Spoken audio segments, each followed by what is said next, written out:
Recipe macaroni കൊണ്ടുള്ളതാണ്. അപ്പോൾ boiled എഗ്ഗും potato ഒക്കെ ചേർത്ത നല്ലൊരു അടിപൊളി സ്പൈസി ആയിട്ടുള്ള റെസിപ്പിയാണിത്.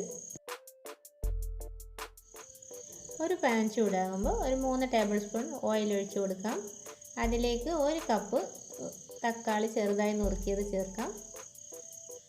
ഇതൊന്ന് വഴറ്റി കൊടുക്കണം.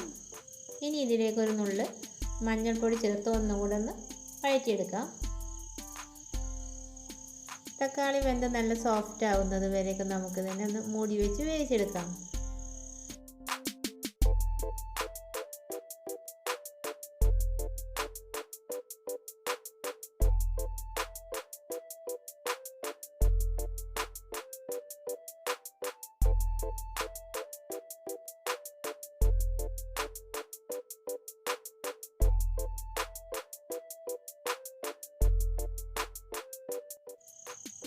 തക്കാളി നന്നായി കുക്കായി കഴിഞ്ഞാൽ 1 ടീസ്പൂൺ ഇഞ്ചി വെളുത്തുള്ളി ക്രഷ് ചെയ്തത്, 2 പച്ചമുളക് പൊടിയായി അരിഞ്ഞത്, 1/2 ടീസ്പൂൺ കുരുമുളക് പൊടി, ഇതെല്ലാം കൂടെ ചേർത്ത് നന്നായി ഒന്ന് വഴറ്റിയെടുക്കാം.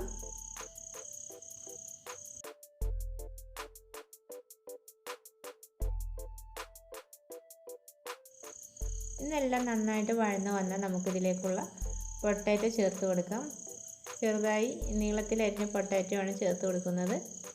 ഇത് 1 കപ്പ് പൊട്ടാറ്റോ ഉണ്ട്. അത് 2 ചെറിയ പൊട്ടാറ്റോ കട്ട് ചെയ്തെടുത്തതാണ്. ഇതിലേക്കുള്ള ആവശ്യത്തിലുള്ള ഉപ്പും കൂടെ ചേർത്ത് കൊടുക്കാം.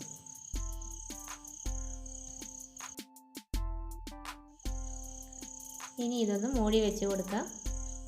നന്നായി കുക്കാകുന്നത് വരെ ഇനി വെയിറ്റ് ചെയ്യാം.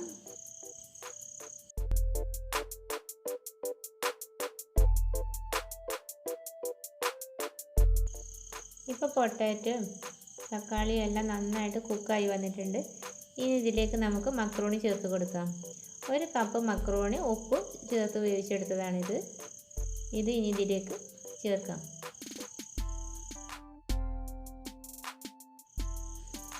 ഇനി നന്നായി മിക്സ് ചെയ്യണം. മസാലയും മക്രോണിയും കൂടെ നന്നായിട്ട് മിക്സായി വരണം. ഇനി ഇതിലേക്ക് ഒരു 4 ടേബിൾ സ്പൂൺ ടൊമാറ്റോ കെച്ചപ്പ് കൂടെ ചേർത്ത് നന്നായിട്ട് ഒന്നും കൂടെ മിക്സ് ചെയ്തെടുക്കാം.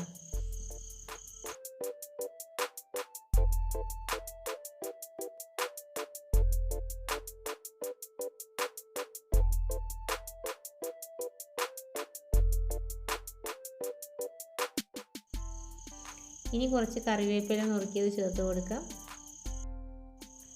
3 മുട്ട പുഴുങ്ങിയത് നീളത്തിൽ കട്ട് ചെയ്തെടുത്താണിത്. ഇതും ഇതിലേക്ക് ചേർത്ത് ഉടഞ്ഞു പോവാതെ ഒന്ന് മിക്സ് ചെയ്തെടുക്കണം. ഇപ്പോൾ നമ്മുടെ മക്രോണി മസാല ഇവിടെ റെഡി ആയിട്ടുണ്ട്. ഇപ്പോൾ നമ്മുടെ ഹെൽത്തിയായ നല്ല ടേസ്റ്റിയായ evening snack macaroni with aloo and egg ready ആയിട്ടുണ്ട്. അപ്പോൾ വീഡിയോ ഇഷ്ടമായെന്നുണ്ടെങ്കിൽ ലൈക്ക് ചെയ്യാനും ഷെയർ ചെയ്യാനും മറക്കരുത്. ഇതുവരെ സബ്സ്ക്രൈബ് ചെയ്യാത്തവർ സബ്സ്ക്രൈബ് ചെയ്ത് സപ്പോർട്ട് ചെയ്യുക. ഇൻഷാ അല്ലാഹ് മറ്റൊരു വീഡിയോയുമായി വീണ്ടും കാണാം.